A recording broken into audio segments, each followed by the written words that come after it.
mundo ele comemora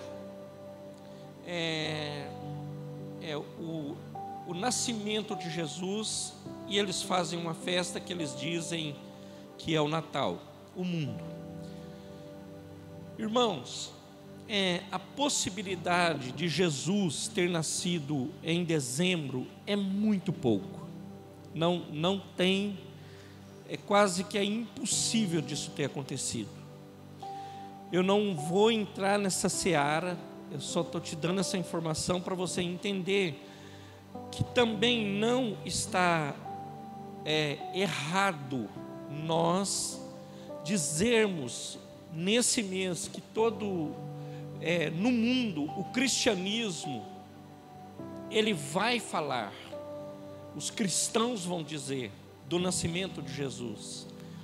Para mim, meus irmãos, é muito ainda não, eu acho que esse tabu, eu já estou com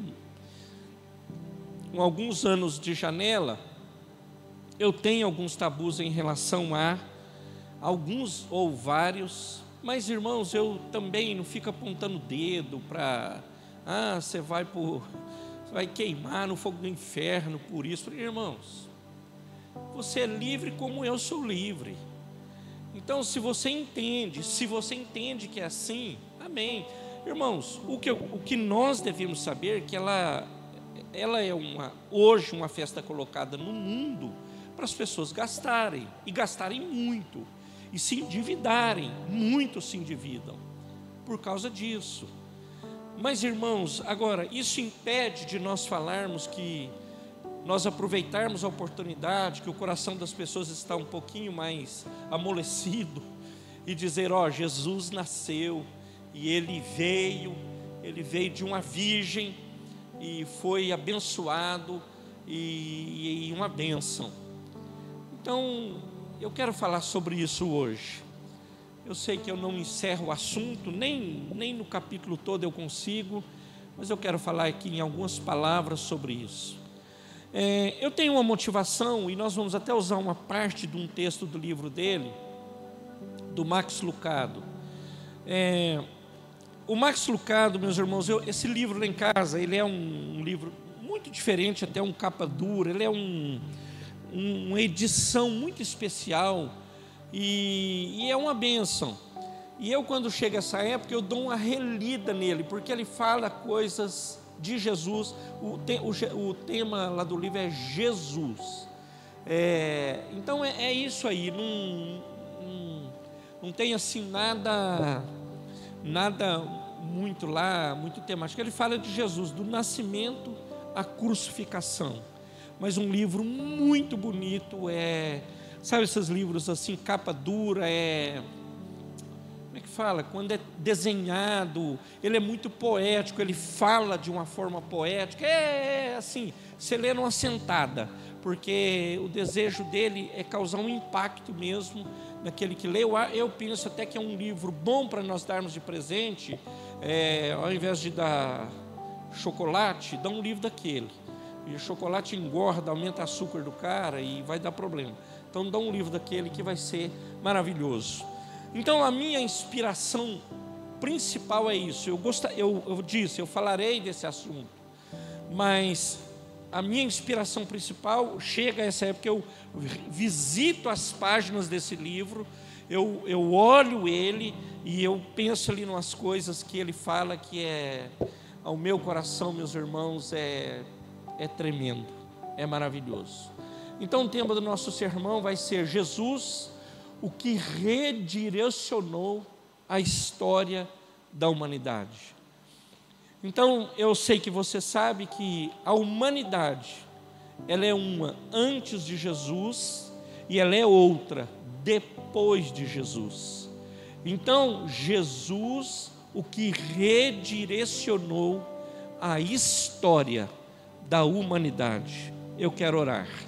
Senhor amado, em nome de Jesus, pedimos ao Senhor, fala conosco, fala através da Tua palavra, fala, Deus. Nós abriremos o texto sagrado e nós queremos sentir o Teu toque hoje.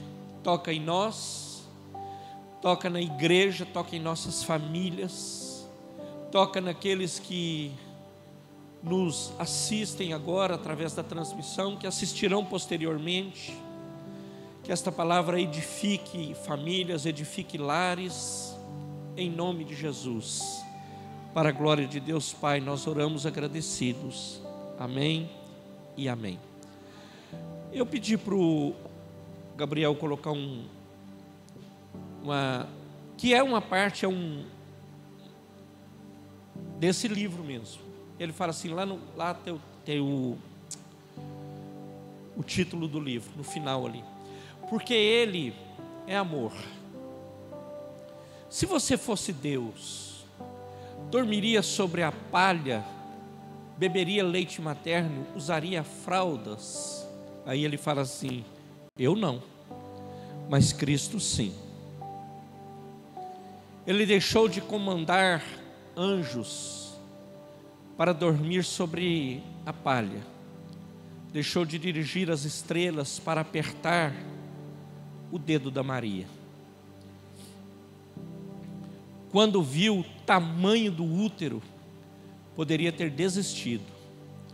Quando percebeu como suas mãos seriam pequenas, quão suave seria suas vozes, quanta fome seu estômago sentiria, poderia ter desistido, porque ele foi humano, né, irmãos?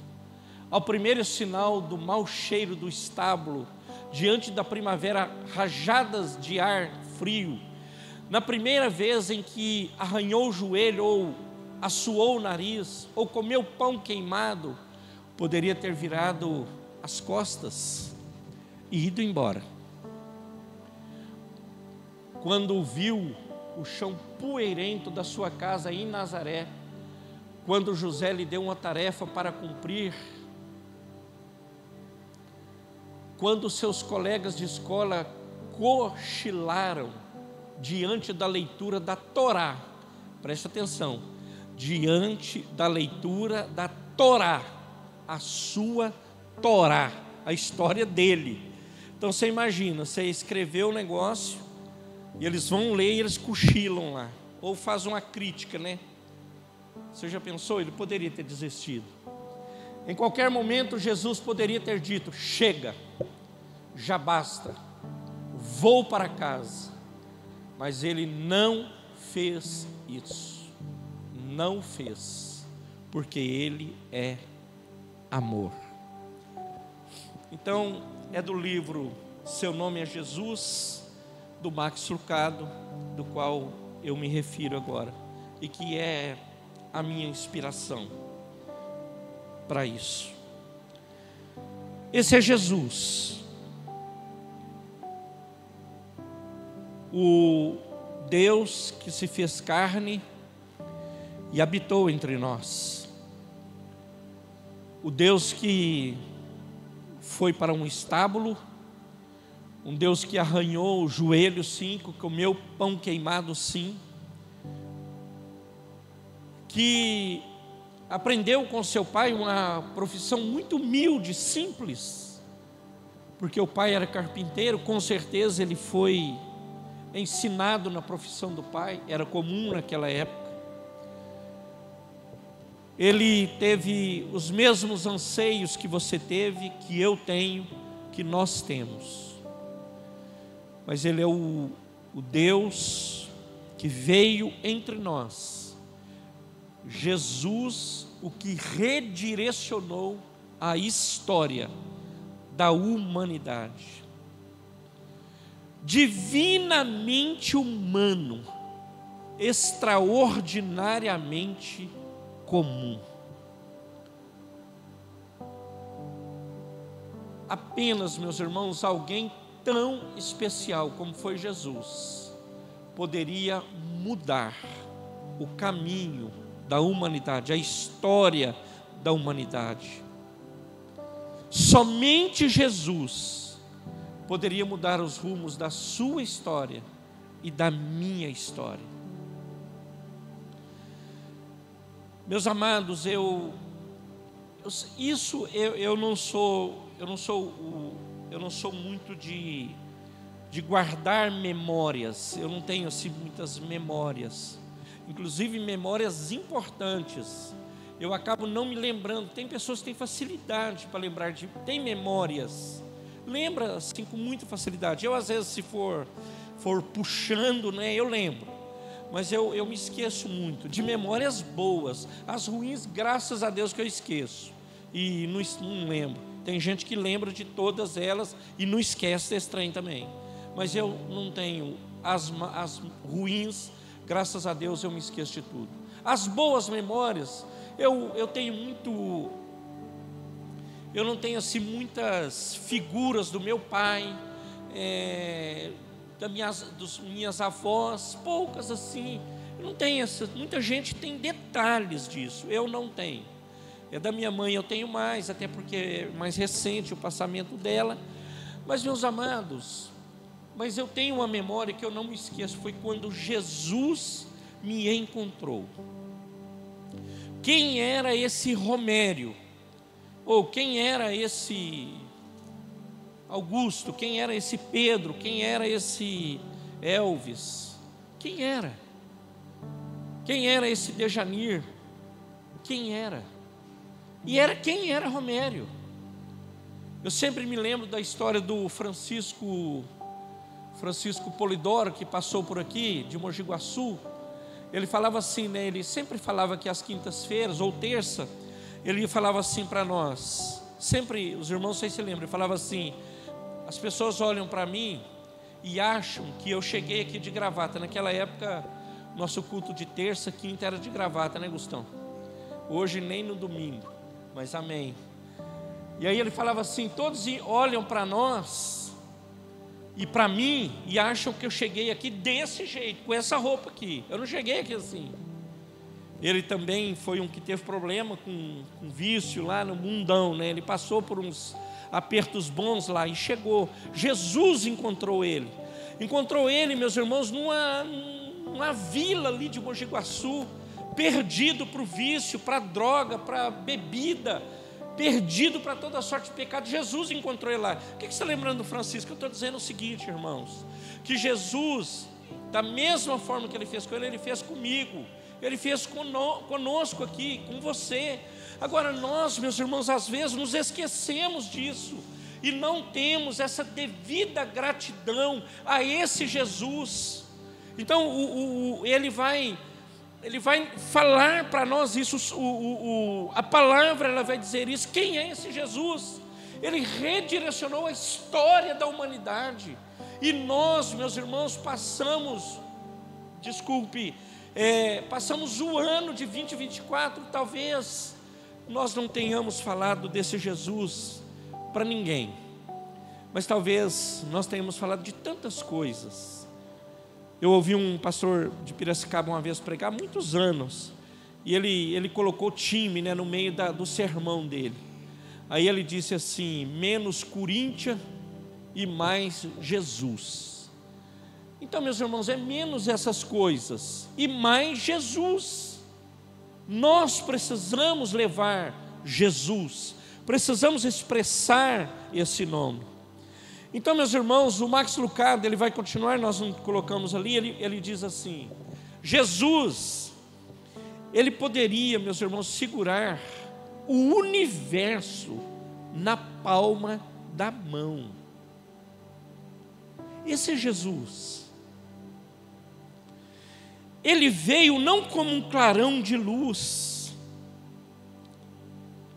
não, mas ele abdicou-se disso.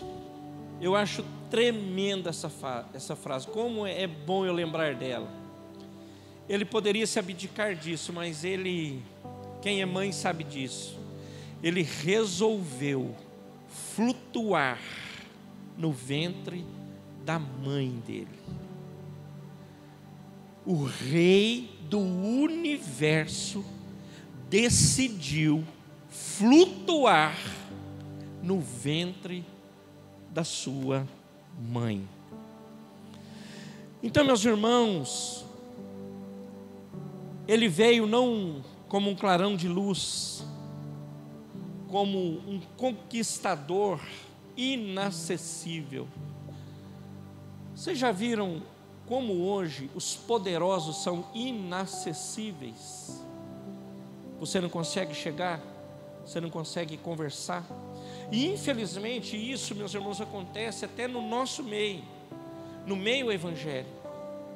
Obviamente não entre nós, mas no mundo evangélico também tem os figurões, nada contra eles, irmãos, mas que são inacessíveis a nós. E inacessíveis mesmo, é muito longe.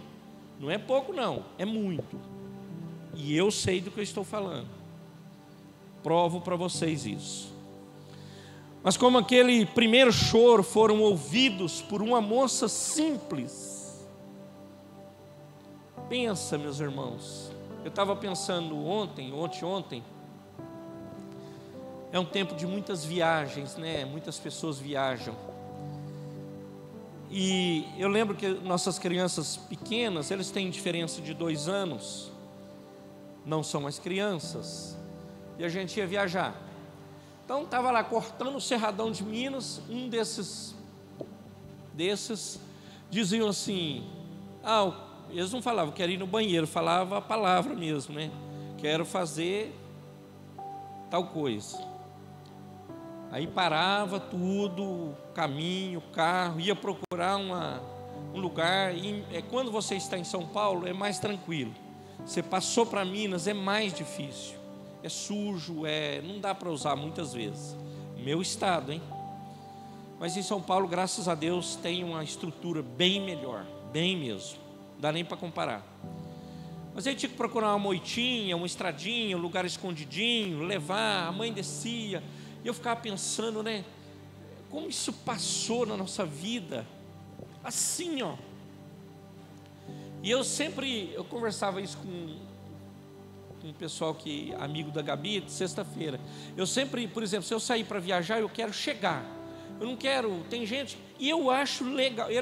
Por isso que nós falamos sobre isso. Ele me contando, né, que ele tinha um sonho de jovem, de pegar um carro, viajar. Eu falei, cara, que legal. Mas eu não consigo fazer isso. Eu monto nessa viatura, eu quero ir embora e chegar no meu destino ligeiro. E ele, não, eu quero contemplar as serras, os mares, os rios. Cara, eu tiro o chapéu para você, é maravilhoso isso. Mas eu não sou assim ainda, quem sabe um dia mude. Mas eu pego aqui e eu quero ir embora. Aí o João Pedro já não é muito diferente de mim, quer ir também. Ele acho que é pior do que eu. Ele fala, não vai parar não, cara, vamos embora. Tem que parar nada, e vamos embora. E quer ir, mas enfim, nós queremos chegar. Nosso destino é bom. Então, meus amados, esse Jesus, ele era acessível. Ele era esse Deus, homem simples, humilde, acessível a nós. Então, meus irmãos, esse Jesus, filho de um carpinteiro sonolento, que a mãe, meus irmãos, cuidou igual a Aline está cuidando da filha dela, igual os outros aí que têm filhos pequenos estão cuidando. Ele foi cuidado igual, simples assim. Então, meus amados, nós olhamos para a palavra de Deus e vemos o quanto o Senhor fez questão de deixar relatado dessa forma. E eu penso que Lucas é o dos evangelistas. O texto, ele fala nos 4 evangelhos. Lucas é o que vai falar, eu acho até por conta da profissão dele, ele vai dizer para nós melhor. Mas claro, é o texto que eu gosto, é o de Lucas, é sobre isso. Então Lucas 2, eu quero ler alguns versículos. Eu disse que eu não iria demorar. 2:7, e nós vamos ler a partir daí. Vocês sabem que Lucas, ele fala do nascimento de João Batista, ele fala do nascimento de Jesus, ele fala dessa bênção que foi deixado para nós na história. Então, Lucas, capítulo 2, do versículo 7. Eu vou ler o 7, mas o sermão ele vai ser baseado mesmo a partir do 8. Eu só quero ler o 7 para nós ficarmos entender. E ela, Maria, né, deu à luz a seu primogênito, envolveu-o em panos e o colocou em uma manjedoura, porque não havia lugar para eles na hospedaria. Podemos ir, Luiz, depois eu comento, pode ser o 8 aí. Havia pastores naquela região que tomavam conta dos seus rebanhos durante a noite. O 10. O 10 ali. Então o anjo lhes disse: não tenham medo, pois trago boas novas de grande alegria para vocês, que são para todo o povo. Eu vou ler só o 11, nem está aqui no meu sermão. Hoje, na cidade de Davi, nasceu o Salvador, que é Cristo, o Senhor.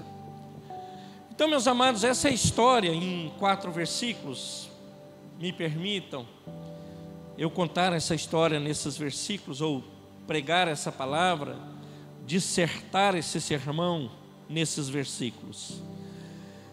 Então, meus amados, Jesus, o destaque de Jesus é a sua humildade, a sua não, como ele nasceu, e a sua simplicidade. Faz hoje uma reflexão. Você está esperando o Messias, você faz parte daquela geração. Você está lá, transporte-se para lá há mais de 2000 anos e imagina quem estava esperando um Deus, um Messias, um Salvador, e ele escuta essa história. O que teria no seu coração? Seja sincero com você mesmo, não comigo. O que você pensaria, o que você imaginaria? Não é possível. Um Deus que veio para salvar o mundo numa manjedoura, não é possível. Meus irmãos, ele sendo filho de Deus, então Deus na terra, eu li o Max Lucado, ele, meus irmãos, nasceu da mãe, como todos. E ela deu à luz, meus irmãos, nessa hospedaria que estava cheia, o texto vai falar para nós, não tinha como ela ficar na hospedaria. E aí o que ela teve que fazer? Ela teve que sair e ir para a manjedoura. O que é a manjedoura? A manjedoura, meus irmãos, é um lugar, possivelmente, não, hoje muitas pessoas falam de presépio, esses negócios aí. Aí eles falam dessa manjedoura. A manjedoura possivelmente era um tipo de um coxo, nós conhecemos, muito parecido mesmo, que eles colocavam alimento para o gado, para o rebanho, o que tivesse lá. Então é muito possível. Então ela coloca palha, arruma ali e coloca ele lá em cima. Então esse é Deus, esse é Jesus. Ele foi para essa manjedoura, e não, meus irmãos, para outro lugar, não foi num palácio, num palacete. Então a igreja que eles dizem que nasceu Jesus lá em Belém, estivemos lá, a igreja da Natividade, né, salvo engano, e fomos também na gruta onde eles falam que aí sim é o lugar que eles levaram essa manjedoura lá. Fomos lá, está lá escavado, tem lá um tipo de uma igreja assim, aí tem lá a gruta, enfim, mas a gente não tem como falar é aqui, mas eles falam que é. A igreja lá em Belém, eles falam sim que aí sim lá tem uma história mais, não que seja, irmãos, tudo lá o negócio é na régua. Mas a igreja de Belém, por sinal, muito bonita, já foi destruída não sei quantas vezes e é reconstruída. Então, meus amados, o Senhor permitiu que Jesus fosse para essa manjedoura. Então ele foi para esse estábulo, lugar de alimentar os animais e também de guardar o alimento. Então pensa num cheiro, pensa num negócio possivelmente desagradável. Se você ler os textos anteriores, você vai ver que havia, meus irmãos, ali na região, uma matança de crianças. Não eram dias bons para eles, não eram dias de tipo assim, picanha e rúcula, não era. O negócio, estavam matando crianças, perseguindo as pessoas. Uai, pensa, chega uma cidade aqui, nós estamos perseguindo as crianças aqui e estamos matando tudo que é criança. Era fácil? Não. Eram dias difíceis naquela época para eles. E Jesus chega nessa época, nesse momento da história. Então, meus amados, ali no 8 ele vai falar dos pastores. Havia pastores naquela região que tomavam conta dos seus rebanhos durante a noite. Meus amados, o tomar conta durante a noite ou na vigília, acho que tem uma versão que fala de vigília, da noite, eles tinham que tomar conta para guardar de lobos, de ladrões, de bichos, de feras. Eles tinham que guardar. E lá, meus irmãos, pela graça de Deus, nesse dia, estavam esses pastores lá. Agora não tem ênfase sobre eles, a ênfase é Jesus, a importância é Jesus, o nome é Jesus. Então, meus amados, e eles apressam-se para ir a Belém para ver Jesus. Havia naquela mesma comarca pastores que estavam no campo e guardavam durante as vigílias da noite o seu rebanho, estavam lá vigiando, olhando. E aí, meus irmãos, eles foram ver o esperado, foram ver o Messias. Agora, quando chegam lá, o que eles encontram? O texto vai falar. Encontram um menino numa manjedoura deitado. Como assim? Eles não encontraram um trono, encontraram uma manjedoura. Então, meus amados, o Isaías, 700 anos antes de Jesus nascer, Isaías 9:2, coloca aí por favor, Dr. Luigi. 700 anos antes, ele fala assim: o povo que andava em trevas. Aí, meus irmãos, 700 anos antes, ele já falava dos pastores que estavam em trevas, cuidando de um rebanho em trevas, na escuridão, na vigília da noite. O povo que andava em trevas viu uma grande luz, e sobre os que habitavam na região da sombra da morte resplandeceu a luz. 700 anos antes do nascimento de Jesus, o profeta Isaías já disse que seria desta forma. Então, meus irmãos, eles viviam na escuridão, eles viviam nas crises e com muitas crises, e eles viram a glória de Deus. Meus irmãos, uma coisa que a igreja precisa guardar em seu coração: tempos difíceis revelam a glória de Deus. Nós às vezes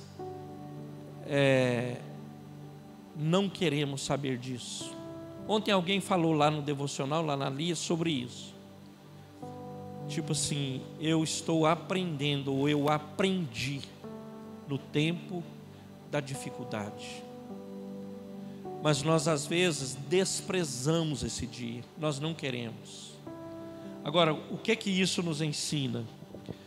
Que, meus irmãos, se a glória de Deus vai ser manifesta, é porque eu vou para próximo de Jesus nesses tempos difíceis. Deveria ser só nesse tempo? Não. Em todo tempo nós devemos buscar o Senhor. Mas tempos difíceis revelam a glória do Senhor. Amém, meus amados? Aí o versículo 9, Luigi. Então, meus irmãos, ele vai dizer assim: e eis que o anjo, e aconteceu que um anjo do Senhor lhes apareceu, a glória do Senhor resplandeceu ao redor deles, e ficaram aterrorizados. Vocês lembram lá com Moisés, quando ele viu a glória do Senhor? Ele viu, ele ficou assim, né? Ele ficou, e quando ele desce, o seu rosto está brilhando. Ele viu a glória do Senhor. Então esses caras também viram. Isso é teofania, é quando o Senhor se manifesta. Então, meus amados, eles ficam aterrorizados.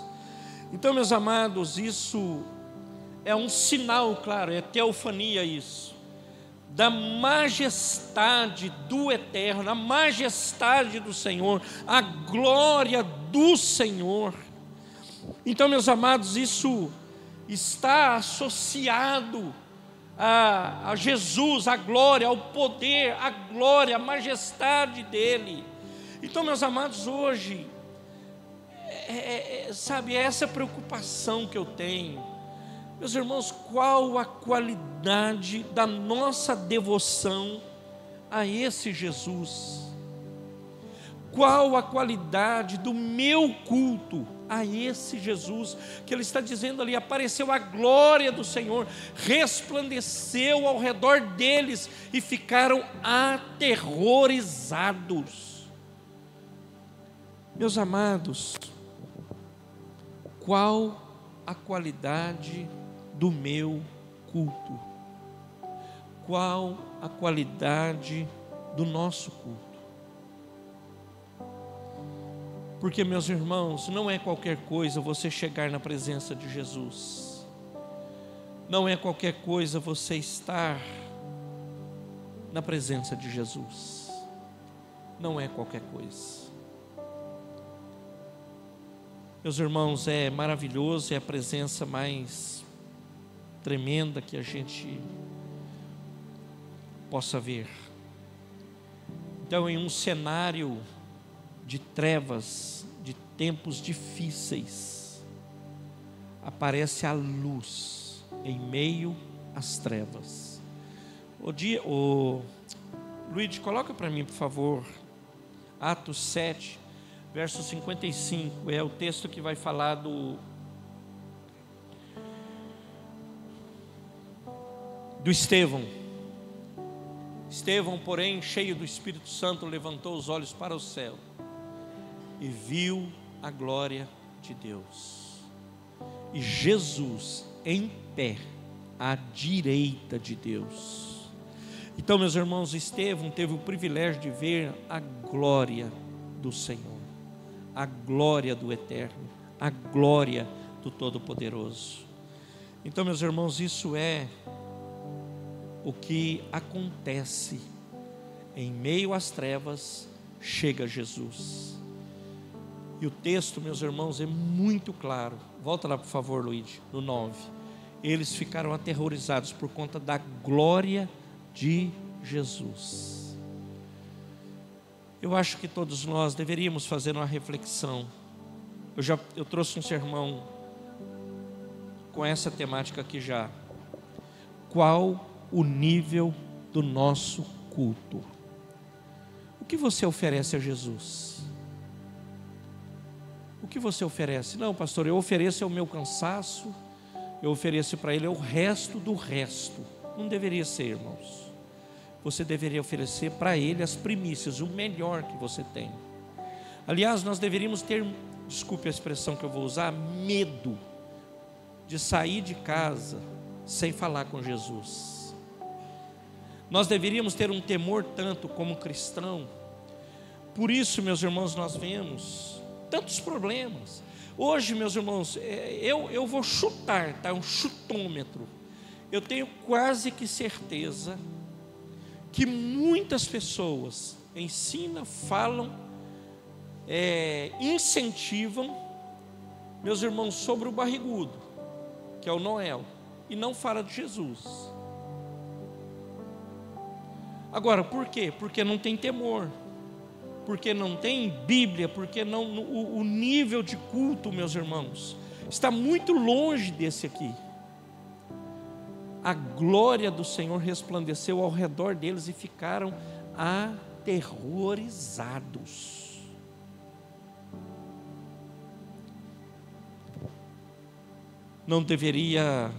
Nós não deveríamos entregar para o Senhor qualquer coisa. Nós devemos entregar para o Senhor sempre o nosso melhor. Entregar para o Senhor sempre aquilo que nós temos de melhor. Sabendo, meus irmãos, que tudo que nós fazemos aqui está sendo contado para a eternidade. Tem pessoas que ainda imaginam que o negócio delas é na terra, porque as coisas estão indo bem, está tudo maravilha, graças a Deus. Não que eu queira que seja ruim, eu quero que seja bênção para a sua vida. Mas aí, meus irmãos, o negócio é quando nós chegarmos na eternidade. Você já imaginou? Um dia um pastor falou isso para mim, quase chorando. Um pastor que no passado, sem o conhecimento devido, ele teve um problema no casamento e ele se separou. E ele disse para mim, chorando: pastor, e se eu chegar lá e o Senhor dizer assim para mim: eu não te conheço?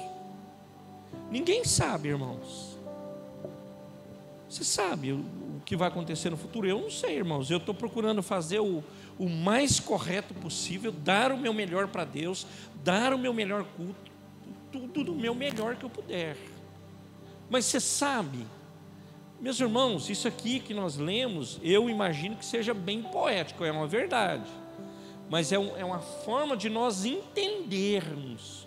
Agora, meus irmãos, nós vamos para a presença de Jesus, assim como se a gente estivesse indo nos velhos tempos, né, de clube, de discoteca, hoje falam balada, de encontros, de happy hour. Não é a mesma coisa, não pode ser, não é possível ser, e não deveria ser. Nós devemos dar testemunho, nós devemos levar Cristo, nós devemos dizer para as pessoas: tem um Cristo, estou rendido a Ele, estou adorando a Ele, estou bendizendo a Ele, estou adorando a esse Cristo, o Todo-Poderoso. Amém, igreja? O 10, gente boa. Então, o anjo lhes disse: não tenham medo. Meus irmãos, Deus, quando Ele vai trazer a mensagem para os pastores, eu disse ali para trás, não era um tempo legal, era um tempo de perseguição, matança de crianças, perseguição de pai, de mãe, e muitos, meus irmãos, estavam enfronhados no mato, nas montanhas, de medo disso, de medo dessa matança. Muitos estavam fugindo. Você não ficaria aqui dando bobeira se o cara falar: Indaiatuba decretou aí que não tem mais criança, ou quem andar de bicicleta vai sei lá para onde, quem andar de Gol vai para tal lugar. Não, você não vai ficar aqui, você vai caçar um para você, ué. Eu vou. Aí, meus irmãos, eles estavam indo embora. Aí ele está assim. Então o anjo lhes disse: não tenham medo. Ele começa assim a conversa. Irmãos, por que nós termos medo? Jesus, meus irmãos, a palavra ela vai nos ensinar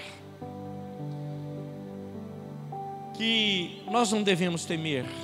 Você não precisa temer o dia de amanhã, o seu futuro, porque Deus conhece você, porque Deus nos conhece.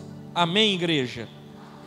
Então, meus amados, e Deus, essas coisas, meus irmãos, que nós esquecemos, Ele conhece o seu potencial, como Ele conhece o meu potencial. Ele sabe, meus irmãos, do nosso negativismo, Ele sabe do nosso medo em excesso, e Ele sabe que isso pode nos prejudicar. Então Ele começa dizendo: não tenham medo. Então quando você volta lá em Josué capítulo 1, ele fala 3 vezes sobre isso. Fala sobre ânimo e medo. Não tenha medo e tenha ânimo, não tenha medo e tenha ânimo, não tenha medo e tenha ânimo. Mas principalmente no 9, ele vai dizer isso. Agora o cristão, ele vive, parece que em outro mundo, no mundo de Nárnia. Nós lemos aqui o Salmo 112: não temas as más notícias. E o Senhor sabe disso, e Ele chega ali e fala assim: não tenham medo. É o que Ele começa conhecendo as pessoas ali. E a pergunta é, para você e para mim: como estamos hoje? Deixa eu te dar uma chave, ou um ensinamento. Se você, querido, querida, é um homem ou uma mulher fiel a Deus, um homem ou uma mulher comprometido com a palavra, comprometido com a doutrina e a disciplina bíblica, querido, esse versículo é para nós todos. Ele está dizendo: não tenham medo. Amém, igreja? O que será em 2025? Não tenham medo. O que vai acontecer em 2025? Não tenham medo. Jesus está dizendo, a palavra está dizendo. Ah, pastor, irmãos, eu sou igual a você. Você acha que eu não leio notícia? Eu vejo. Eu sei que o negócio não está bonito, né? O cenário para 2025. Mas o Senhor está dizendo: não tenha medo. Agora as pessoas vivem com o coração possuído de medo. Possuído. Irmãos, infelizmente nós temos ouvido relatos, ouvido não poucos, de muitos cristãos que estão trancados, fechados, dentro de casa, com medo. Tem medo de tudo. Muitos vivem à base de remédio. Muitos cristãos. A pergunta é uma pergunta mesmo. Eu não tenho críticas a isso, irmãos. Eu sei que tem médico, eu sei que tem ciência, eu sei que tem tudo. O que eu sei é que a palavra diz que nós aqui devemos ter coragem, não medo. E nós devemos ser, a palavra moderna é resiliente. Resiliência converte para perseverança. Agora, um BOzinho que dá remédio, calmante, é não sei o que, é não sei o que, é não sei o que. A pessoa, ela fica na dependência disso. Droga é isso, irmãos. Fica dependente. E a palavra está dizendo: não tenham medo. Não precisa você ter medo. Por que não? Pois eu trago boas novas, de grande alegria para vocês, que são para todo o povo. Então, as boas novas de alegria é para você e é para todo o povo, toda a cidade de Indaiatuba, toda a minha parentela, toda a sua parentela. Essas boas novas, Jesus, Ele veio para todos eles. Por isso, meus irmãos, nós devemos nos mover para levar o Evangelho. Por isso eu devo me mover para dizer para eles: existe Jesus, existe um caminho, existe uma direção. O texto está dizendo: chegou as boas novas de grande alegria para vocês, e é para todo o povo. Então nós devemos ir a essa cidade, às vilas, às vielas, aos buracos, aos guetos, aos túneis, aos buracos, e dizer: existe um Jesus, existe um Salvador, existe um Deus que te ama e que tem um projeto e um propósito para a sua vida nesta terra, e Ele é poderoso para reverter a sua história. Para isso que nós somos chamados. Amém, igreja? Nós precisamos nos apropriar da graça de Deus e não do medo, da graça. Pastor, eu sou incapacitado. Irmãos, eu sou igual a você, igual. Agora você precisa orar, eu preciso orar, nós orarmos para que a gente possa fazer isso. Irmãos, repito, vocês me perdoem de repetir tanto isso, mas depois que estiverem no caixão, não adianta. Ao homem foi dado nascer e morrer uma só vez. Ponto final.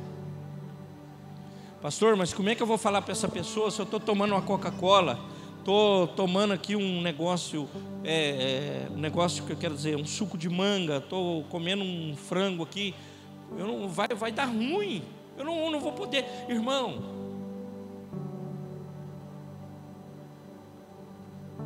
eu vou contar um testemunho da minha filha, que ela contou para nós. Ontem ela me contou. Quando ela foi para lá, o programa que ela tem lá é au pair, né? Aí ela teve um encontro. Aí quando ela foi para lá, os primeiros encontros, ela falou: pai, é muito triste. Essas meninas bebem, elas falam palavrão, não sei o quê. Ela contando. Aí ontem, eu não sei como é que surgiu o assunto, mas surgiu. Foi por conta da menina que se batizou. Surgiu o assunto e tinha várias. Tem da França, tem da Alemanha, Itália, Argentina. Outra brasileira chegou lá e elas falaram assim, conversando lá com as meninas, falou assim: vamos para a igreja amanhã. Porque surgiu através de uma publicação de uma amiga da Ana no Instagram do batismo, e ela gostou da conversa e falou assim, chamou as meninas. Aí agora nós perguntamos para ela: e as meninas foram? Ela falou: foram, graças a Deus. E uma delas falou assim: mas aí a gente eu quero até me batizar. Eu não sei quantas foram, mas os primeiros encontros dela, com elas, ela tinha medo de ir lá.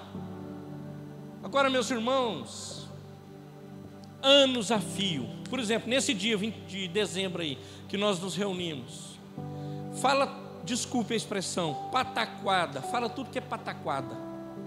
Querido, deixa eu te falar um negócio, levanta lá e fala assim: eu vou fazer uma oração aqui, eu vou abençoar esse lugar, eu vou abençoar essa família, eu vou abençoar a nossa casa, o nosso lar. Aproveita, é a oportunidade que Deus está te dando. É como se ele jogasse a bola para você e falasse assim: faz o gol aí, bonitão, Zé.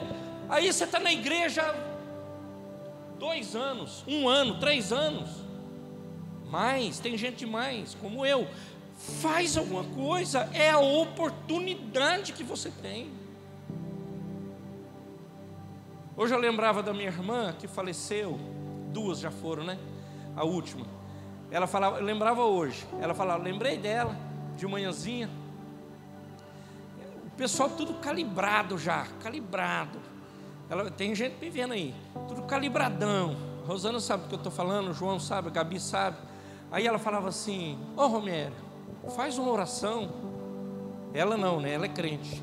Fala: será se vale a pena? Você já ouviu falar em pérola aos porcos? Tudo parente meu, irmão, sobrinho, galera boa toda. Ela falou assim: mas faz uma oração. Irmãos, nós estamos nessa jornada aí há quase 30 anos, né, bem? Indo e voltando. Eu nunca deixei de orar pela minha família nesse dia. Nunca deixei. E na pandemia nós oramos aqui. Nunca deixamos. Agora, meus irmãos, passam anos. Uai, você é crente ou um saco de batata? Quem é rápido aí no gatilho, a Gabi deve ser. Quantos sermões nós temos num ano, Gabi? Só de domingo. Mais ou menos. 365 dias. Quantos domingos? E quase todo domingo nós temos um sermão, não tem? 52 domingos do ano você ouviu a palavra. Se não ouviu o que? Ouviu na internet, ouviu depois, você ouviu, como eu. 52 domingos. Sabe o que quer dizer isso? Quase 2 meses. E aí, eu plagiando o Ricardo Feres, o que você faz com esses sermões? O que você faz com essas ferramentas aí? Que são ferramentas. Ah não, pastor, eu não sei nem o que eu comi ontem. Então começa a orar e pedir para Deus te lembrar.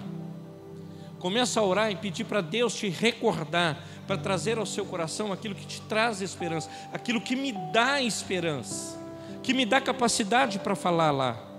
Então aproprie-se da graça de Deus. Lance fora da sua vida essa sensação terrível que parece que o medo está dominando você. Joga esse trem fora. Dá um chute nesse trem. Essa sensação, ah pastor, mas não é simples assim não. Irmãos, esse povo aqui era diferente de nós. Os puritanos, que foram os caras que avançaram na missão no mundo, era diferente. Joe Wesley era diferente? Não. Billy Graham era diferente? Não, irmãos. Walter Rodrigues era diferente? Não. Irmãos, como que eles avançaram? Agora, como que vai chegar aqui? Nós vamos falar assim, não pastor, os tempos são outros. Agora, o meu negócio aqui é internet, moço. Isso aí é muito antigo. Como é que fala quando o cara não é ultrapassado? Isso é ultrapassado, pastor. O negócio meu aqui agora é aqui, moço. Eu sou um crente tecnológico. Aleluias por isso. Mas, irmão, você tem que ter esse tempo com Deus. Amém, igreja? Então, meus irmãos, não temais. Eu trago boas novas para vocês. Não temas. Não temais. Ali, meus irmãos, no meio de um povo com medo, temeroso, um povo com dúvidas, um povo com muitos anseios, um povo com muitas coisas no coração, o Senhor chega e a palavra lhe fala assim: não temais. Eu trago para vocês boas novas de alegria. Então, meus amados, estamos aí no apagar das luzes de 2024. Eu sei que eu nem tenho esse direito, de colocar peso sobre a sua vida. Mas se você não conseguiu fazer em 2024, almeje fazer em 2025. Procure fazer em 2025. Procure ensinar em 2025. Procure confiar mais em Jesus em 2025. Leve Jesus em 2025. Traz Ele para o seu lado em 2025 e caminha com Ele. É aquilo ali, pois trago boas novas de grande alegria para vocês, que é para todo o povo. Essas boas novas, elas chegaram para nós e nós precisamos levar elas. Amém, igreja? Então, meus irmãos, o Evangelho é a nossa mensagem de alegria. Ele é a esperança para o mundo, para as nações. Ele é a esperança. Então, queridos, eu glorifico a Deus, porque Jesus tem ido a muitos lugares Ele está em muitos lugares, tem ido, tem estado.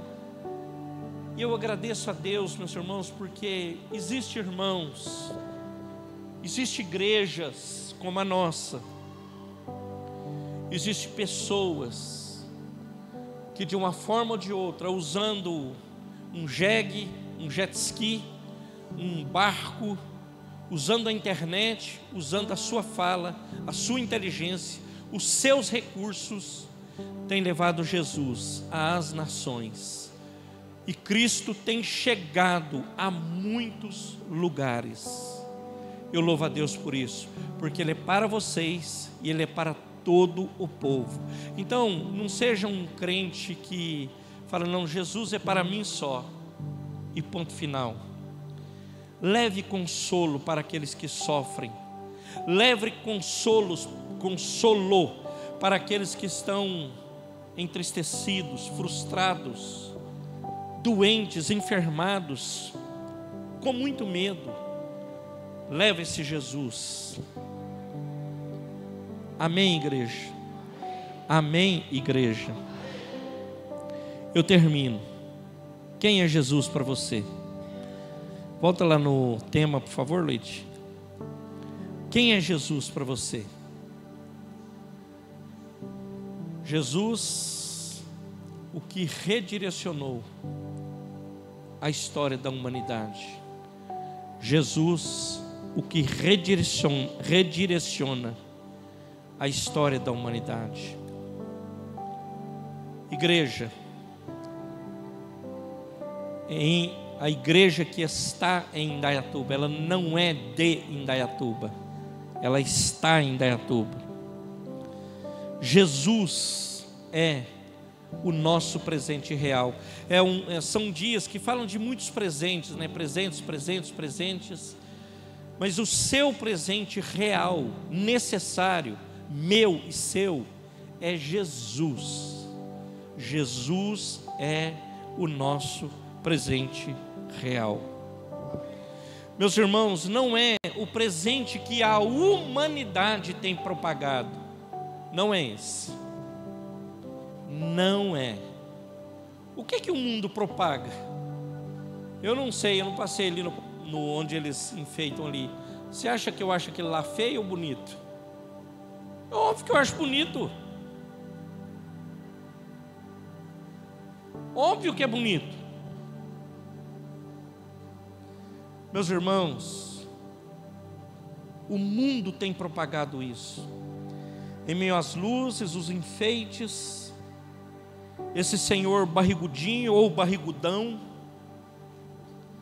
A verdade não é falada, não é propagada, não é ensinada, não é. Não se fala de Jesus, não ensinam Jesus. Deixa eu te falar, é desafiador para nós, mas nós precisamos falar de Jesus.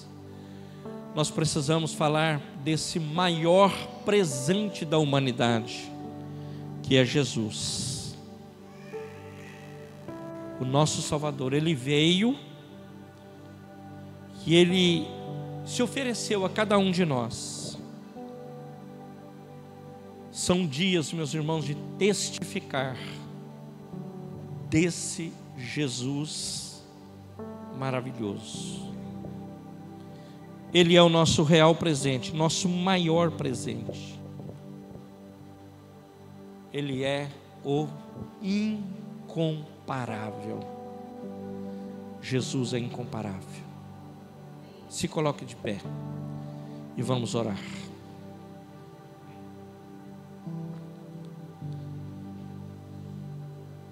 Senhor, na beleza da sua